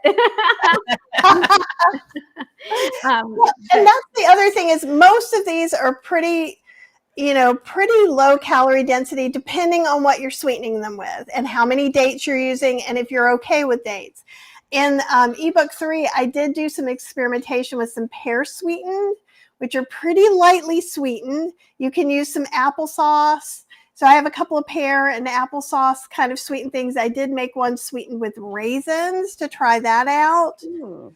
And it gave an interesting flavor. It was different. It wasn't bad, but it didn't taste like raisins, but it tasted like something. So it was kind of interesting. I know Wayne liked it. Wayne loved it. He thought it was really unique, and he liked it. I didn't like it at all. And I think you and Jill were just kind of, it was fine. It was okay. It was fine. It was ice cream. It was delicious. I was going to eat it. But just so you know, depending on what your dietary limitations are or requirements, there's a lot you can do. Like, and this is the raisin sweetened one, actually. And if there's time, and if there's not time, that's okay. I can really quick make this raspberry there's one. time. Let's make it. Are you sure? Will you move Yes, some? I do want to ask you, with that one on the swirl, do you take that lid off for storage to refreeze any leftover and put one of these on instead with the label? Yes. And Okay. this top is only for dispensing. Okay. And it comes apart into 3 parts so you can clean it really well. It's just, what we'll do is we'll run some water through this to kind of clean out this little part here. Okay. Because if not, that'd be a solid part that's not going to get spun again, right? Yeah. Leanne Long says it doesn't get creamified without the creamy. That's true. And she also said, I like the pear sweetened recipes. Oh, good. And it's the best way to make sorbets, and you can make it with whatever food happens to be in season. So you're about to make, I'm going to make this full screen. You're about to make another fun recipe. And this recipe is in which book? The 3rd book. And this is my okara. And the okara is a little bit wet when it comes out of the Mio-Mat versus like the almond pulp when it comes out of the Nama. So almost always, unless I'm using beans, which I never use more than a 1/4 cup of beans because it gets too stodgy. Like, we like that kind of premium thickness, but stodgy isn't nice. So this could be white sweet potatoes, right? It could be, if you use Joy, the kind of the almond butter that you make milk out of and stuff like that, you could use that. I have some almond yogurt that I'm going to put in here. And homemade yogurt is also a nice thing to use in your creamies. I wanted to make something that was really cheesecakey, so I'm going to use a little bit of lactic acid, and we can talk about that a little bit more. I'll just scrape all this out instead of washing it down the drain. And then we're going to use, I didn't pack all these down, 1/3 of a cup. I have fresh raspberries. Frozen raspberries are just fine. And then I'm going to use some maple syrup to sweeten this. You could use, oh, here we go. You could use dates, but with a few of the recipes, I find like it makes it a little caramely. So if you're okay with your raspberry cheesecake being a little caramely, then use dates. And you might have to take down a little bit of the other stuff. Okay, so I'm going to put a couple of tablespoons. That looks so good. I love maple syrup, and actually this one has a vanilla bean in it too. So I got these on sale at the end of last year. Stop it. Okay, I love vanilla. right? Vanilla's great. And we're going to put about 1/2 teaspoon. And then all I have to do is my lactic acid. And this is the bag. Let me show you. Here, you can get it on Amazon, but it's vegan, gluten-free, non-GMO. It's made from sugar beets. So a lot of people think when they see lactic that it is a dairy product, but it's not. And you can taste it. It just makes it taste kind of fermented. So like yesterday when I made my vegan cheese, I used some of that. It's not a long fermented cheese, but it makes it taste a little bit more fermented. We have a question here. Can I use almond flour, just ground blanched almonds? I use it to make creamer. Possibly. I've not done it. So what I would, as long as it gets, if it kind of reconstitutes a little bit, you don't want it to be grainy. So while this blade comes through and spins everything, there is kind of a limit, right? It can't like do cornmeal and things like this. We're going to do about 2/3 of a cup non-dairy milk. But you could try it. If you're making creamer with it, my assumption is going to be that it reconstitutes, right? Or you'd have a really kind of mealy creamer, which sounds very unpleasant. Okay. And so again, almost all these recipes, measuring out some ingredients, blending them up.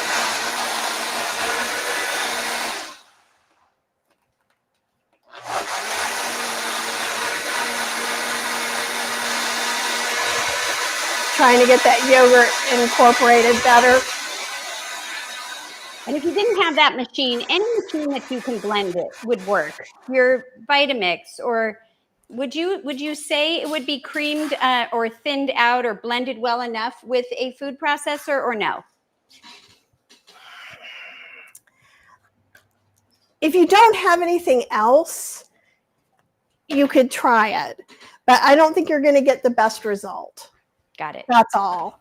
And you're already spending some money, but you don't need a $500 blender. You could get an inexpensive Ninja blender.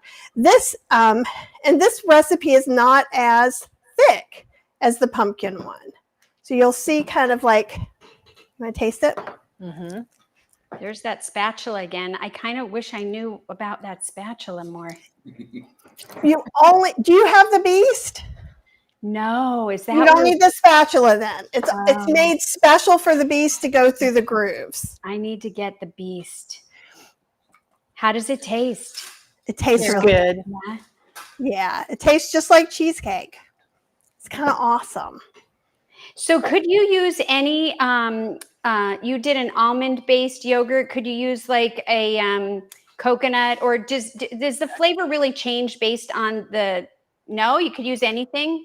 I think you could use anything. And honestly, sometimes I use soy okara and make kind of a faux sour cream or yogurt. I blend it with a little bit of non-dairy milk, use some lactic acid. Sometimes I'll put a little citrus in there. So I use my okara for a lot, which is why I'm very much team, I want the okara I want, right? And a lot of people who are in Kathy's Cooking Club now are using this. Now, here's some, you can't just buy wet okara. You can buy okara flour, which isn't quite the same thing.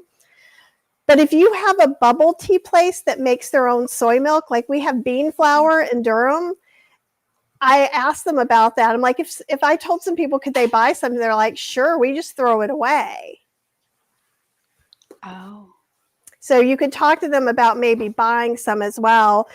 And what I like with this, or like with your almond, or whatever you're using, and actually the first ebook I use more Joy, which is like the almond and cashew milk base and oats to kind of make things creamy before I really kind of got into doing the whole food plant-based thickener, which is why I always recommend book 2 and 3, because it's just those two are just a little bit different concept. The ones work in book 1. I just think this is an easier solution to wrap your mind around to make your own things. But once you start having something, if you're making your own milk, and then this is just free. Do you know how much like that Kite Hill ricotta is that has stuff in it I don't want to have? For a tiny little container, it's like $10. Wow. This much ricotta would probably cost me $30 or $40. And instead it's free.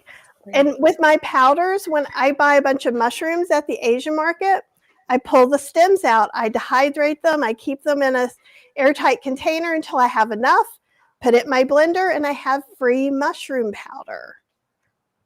Right? So it's and there's nothing wrong with cooking with your stems, but it's something I don't notice that gives me something else that really enhances a lot of my other dishes.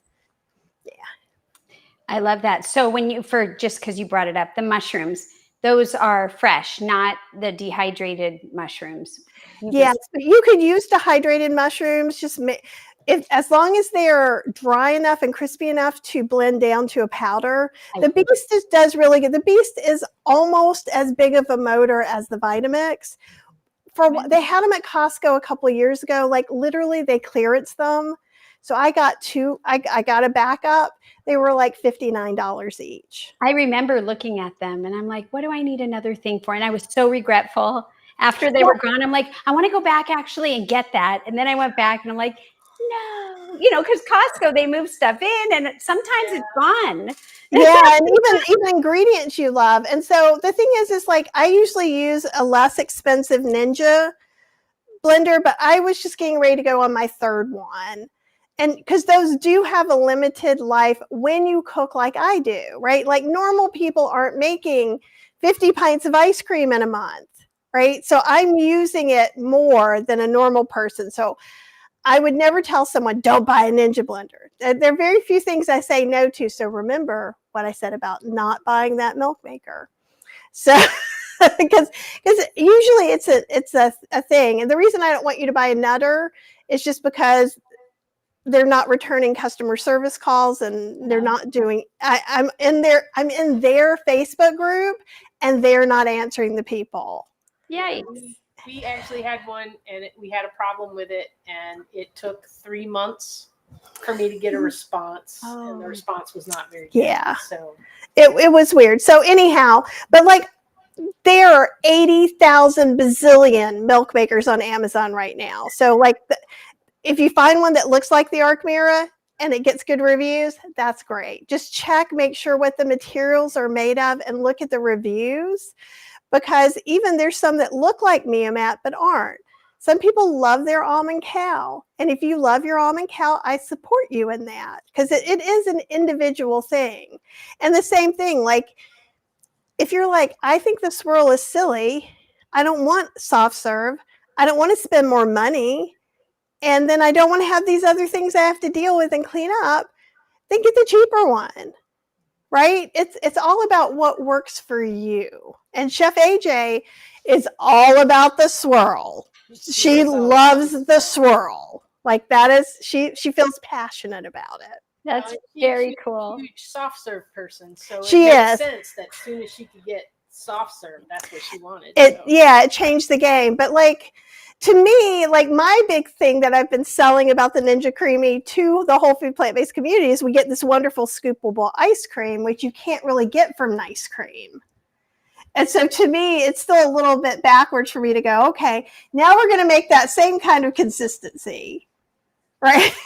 Yeah, and there is something to be said for mouthfeel and, and just the flavors and being able to have that experience still, but it's not like harming you in any way, which is so cool. Apple a Day said, sadly, I need to go. My cat's pantry needs restocking. Bye, everyone. Bye, Apple. Bye, Apple. I did want to ask a couple things. So I just, and this is kind of melty because it's been here, but this is a cherimoya that I made a while ago. And so that's coming from a fruit. So like we didn't really talk about sorbets or, gelato or any of the sherbet type of things. Can you make that and spin it in that spinning swirl? Yes, I'm trying to remember if I ended up making a gelato recipe, but gelato, like honestly, that pumpkin that I just had was a pretty close. Close. I can't remember if I decided with gelato. I think at one point I had made one. I don't know if I ended up putting it in here. That's why I'm looking. Well, while you're looking, I grabbed this when you were doing that, but this is the container that I used to put my, leftovers in. And it's horrible. I had that one and you cannot get it out of there. You can't get it out. And then when it thaws, it's just like liquid goo. So I have not used this since getting these beautiful containers and being able to do the respin. Now, another question, not to bombard you with questions while you're looking for that. In the swirl, can you do add-ins, mix-ins?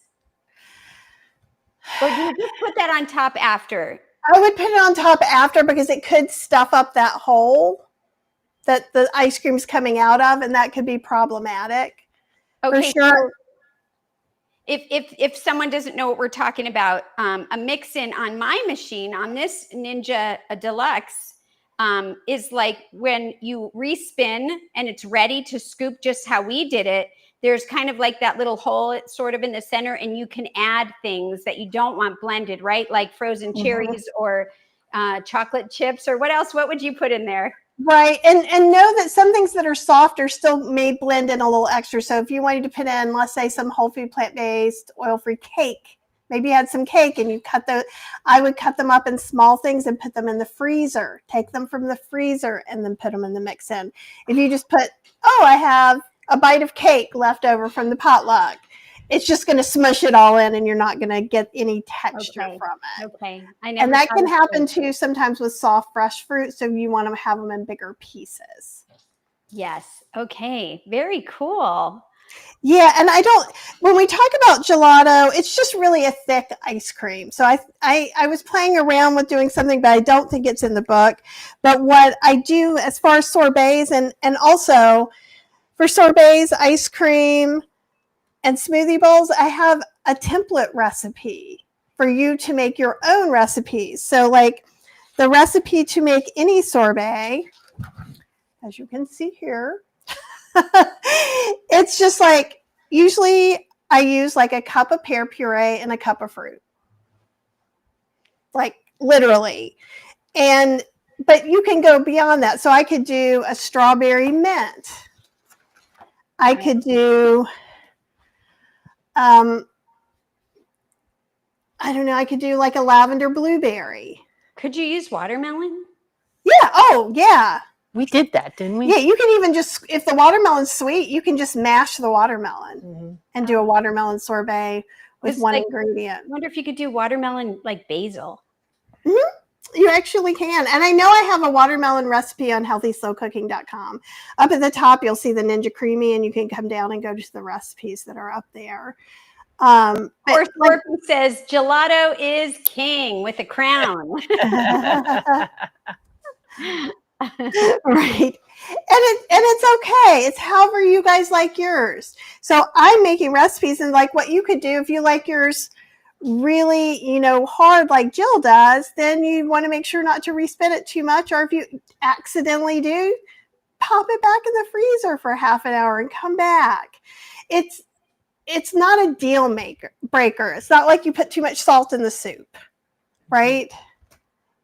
Yes. And if you have a few pints, you can put that one in for tomorrow, try again, and pull another one out. Yeah. Go for I love it. I love it. This has been so fun. That one that you just made with the raspberry cheesecake, I know it's not frozen yet, but is it thicker? I was wondering, just the consistency before it's frozen, it just seemed like it would have been thicker. Nope, it's pretty thin. So sometimes they are thin and sometimes they're thicker depending on what things are used. So like the dates I used in the pumpkin were on their last legs, really. So they were pretty hard. Oh. And so that it didn't have as much moisture in like the dates that I just made. So it can be this way. Once it's frozen, it's going to freeze up really nice. As long as you know it has a good ratio, a good half cup in there, you should be fine of the thickener. That's awesome.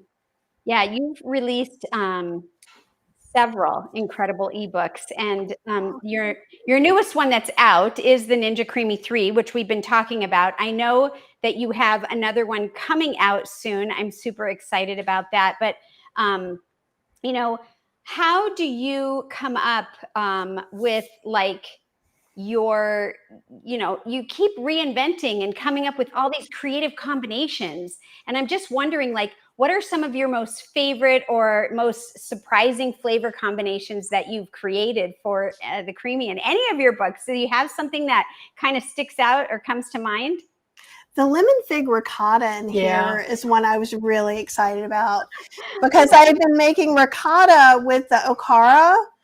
So I made like a ricotta, then put some lemon and figs, and it was just it's a really neat flavor profile. I think there was a fig one from the first book too. There may have been. Mm. That's the thing. If I don't have all the recipes in front of me, though, I won't remember because then, like I said, I've been working on 150 other recipes. Oh, and I do have vanilla caramel gelato. I opened it up to that this time. Okay. But I mean, like I just started looking at things like that one's good. The miso caramel ice cream is kind of nice. It's like a miso date, so you get that salty caramel. Like I'm always looking to do chocolate things for her. So there's like rich dark chocolate maple ice cream. And so if I did maple and you wanted to do dates, you might just take some of the other solid or milk out because it's going to be more date volume than there is maple syrup volume. But you can switch things through. And I have a section where I talk about switching things out too, so you can make it for yours. But like we've got milk chocolate turtle, pear sweetened milk chocolate, chocolate covered apple. So that's like sweetened mostly with apple, chocolate lavender, chocolate blueberry. So I'm always kind of trying to like I've got a kumquat that's really good. So kumquats are awesome. I didn't think it was going to work, and it's one of my favorites. And then I did a bunch of tropical flavors. I mean, when you look at all the recipes, I think there's just a handful, but I did the purple sweet potato ube, black sesame was a request that I had from someone, the red bean ice cream, pandan ice cream. Those are more like Asian flavor profiles. We did a sweet jackfruit because we use jackfruit right on our side of the world to make barbecue or things like that. And I used soursop, lucuma, which I had heard about as a sweetener. That stuff is magic. I got, so some of these crazy, and Mamie, those I got as pulps, and it was just fruit pulp at the Hispanic market at a really reasonable price in the freezer section. Yeah. So even the ones that seem a little out there, it shouldn't be that hard to get. Yeah, soursop. We were just at some kind of like seed oil. Let's see, it's a seed oil free farmers market. Oh, nice. It was really cool. And there was a guy there that was promoting something. Do you remember? It was the hummus, and he was talking. Do you want to chime in? He was promoting and selling hummus, but he was also talking about soursop. Soursop, and he was saying that you can do stuff with the leaves, and you could do. And I'm starting to hear that more. And yes, that we might not see that, in our local grocery stores, but that's the thing. Go to some of these Asian stores or some of these Hispanic markets. You'll find stuff that is unusual. And anyhow, when you brought that up, I thought I just got to chime in about that seed oil free market. That was really cool. That's a very cool thing. That is very cool. And one of the things, like, obviously one of my missions is to make sure that everybody knows, no matter what your dietary limitations are, you can eat really delicious food. Like, this is not like runner-up ice cream that we're talking about today. This is just as good as what you used to have. Mm-hmm. And better in some cases. Yeah. Actually. Well, and then you have control over it. The same thing like with powders and mixes. So like gravy mixes are great and convenient, but you think, oh, there's a bunch of crap in there. Well, when it's oats and stuff you put in there and your own mushroom powder, that's not crap, right? Yes. And so it's just can be so easy to kind of do more things that taste delicious for you. And you guys are going to just really enjoy it, and you can make it the way you want it, not just the way I like it. Yeah. Or Cheryl likes it. Yeah. Because we have completely different tastes. Mm-hmm. Mona says, question here, can Kathy spell the sweetener? I'm feeling like I'm at the spelling bee. It's Lucuma, Lucuma. And the spelling bee, I was out on round 2. I cannot spell my way out of a paper bag. When somebody was editing the book for Kathy, she had spelled it Lucama, Probably. which is a town in North Carolina called Lucama. You know what? It got figured out. So I say, good job. That's what editors are for. I always say I'm the reason editors exist, and I'm okay with that. I've got lots of good ideas, concepts, and recipes, and somebody else can grammar police it all. So do you have any new projects, books, or exciting things coming up that we should all be kind of looking out and forward to? Potions and powders. So as much as I love my Ninja Creami, which is a lot, of all the books I've done, potions and powders is something that I may be the most passionate about, because with food costs rising so much and it being so much easier to eat foods that have things in it we don't want to have in it, having things like you get choices. So if you want to buy ketchup, you can buy ketchup. If you would like your ketchup to be date sweetened and salt free, you can make it. And it doesn't take that long. Most of these recipes don't take long at all. And if you follow along the next 2 weeks, Monday, Wednesday, Friday, maybe it's even 3 weeks, I'm doing lives showing you how to use some of the powders and sauces from the book. And I just feel so passionate about it, because like I had some overnight oat mix that I got at Costco. It was like $20. Well, that's in there, and I made it for like $2. Wow. So yeah, I just think with the way the economy is, it's really nice to be able to save some money and put what you want in your food. It's very empowering. Absolutely. Yeah, absolutely. And having this book coming out, it will help you step by step, and then you can mix it and you can have large portions, I'm assuming, so that you don't have to do it every time you're about to use it. No. Yeah, exactly. You can do it in batches. And so like, I think I just moved everything away. Like, let me see if it's right over here. The tomato soup. Yeah. Well, there's some oats. We had tomato soup and grilled cheese sandwiches. She made the cheese from scratch. And I made all of that in an hour. The tomato soup was from the powder. And why? I was looking for stuff earlier. I'm like an old person. I'm literally over here looking through things. But like, here, I'll just bring this over. This will be, so you'll get the idea. This is like peanut butter chocolate overnight oats with PB2 cocoa powder. And all I have to do is mix it with water, milk, or I could put some yogurt in there if I want. But I can travel with this in a blank mason jar and just mix it up the night before. And in the morning, my breakfast is ready. Wow. She does that a lot. that's how I travel most of the time. And this is my nacho cheese mix. So you can take a couple of tablespoons, 2 to 3 tablespoons of this, a quarter cup of water, whisk it in, put it in the microwave for about a minute. It thickens up from the oat base, and it's a pourable nacho cheese. Okay, I got to do that on my potato. Well, and I made some twice stuffed potatoes. If you look back on the lives, and so I used my taco seasoning in there. I put some beans in there. I think we even put some of the oat parmesan and mixed into there. Then I made this, and I have a dry mole sauce that looks the same. You put a little bit in with water, put it in the microwave. If you don't want to use the microwave, you could use a small saucepan on a stove. Yeah. But it just literally, you can toss it in there. And because it was so easy, I drizzled those potatoes with 2 sauces for dinner. It was really Wow. good. And you can kind of see why. Like, until you see it, you're like, okay, powders, gravy. And I'm like, no, but you can have nacho cheese in your purse. I love it. And Right? I'm wearing a weighted vest and it's got pockets. So I could even, store some stuff in these pockets right here and be ready anywhere, anytime. I like the way you think, Jennifer Diamond.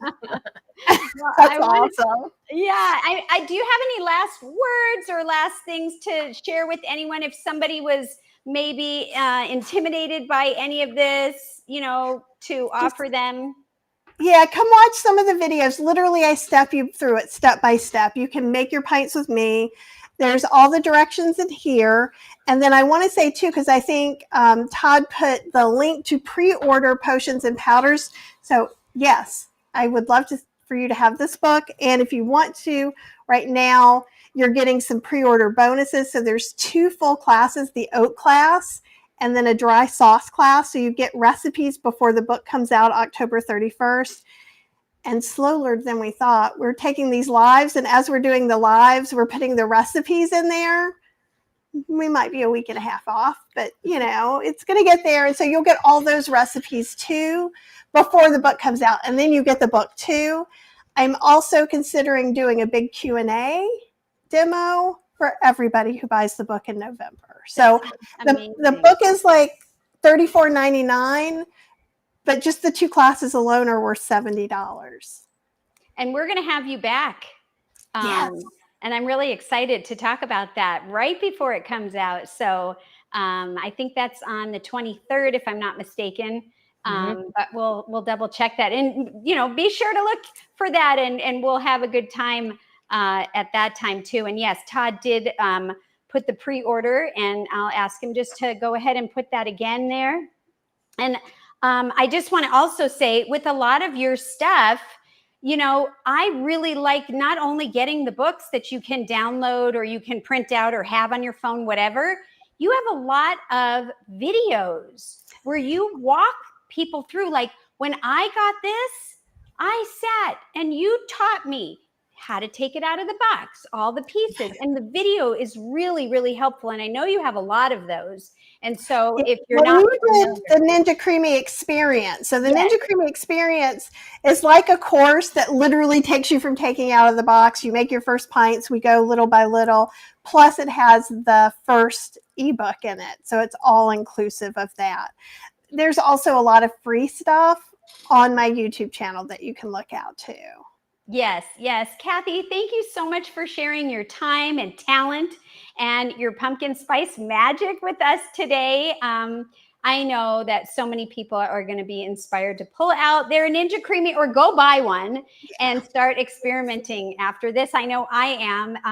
So, please let people know where to find you if they haven't already. I know you just mentioned it, but the healthyslowcooking.com that's another place, and you can get a lot of free stuff from there. Isn't that correct?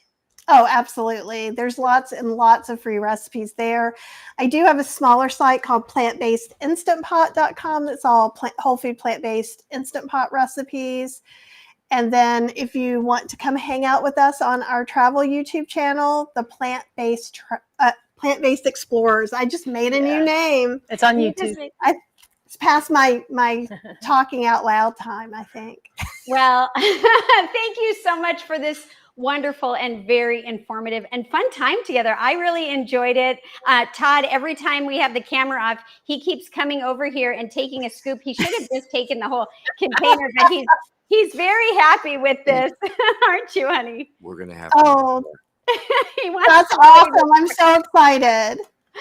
So, and yes, again, Kathy is going to be joining us again, and hopefully Cheryl too on October 23rd. So please come back and spend some more time with us.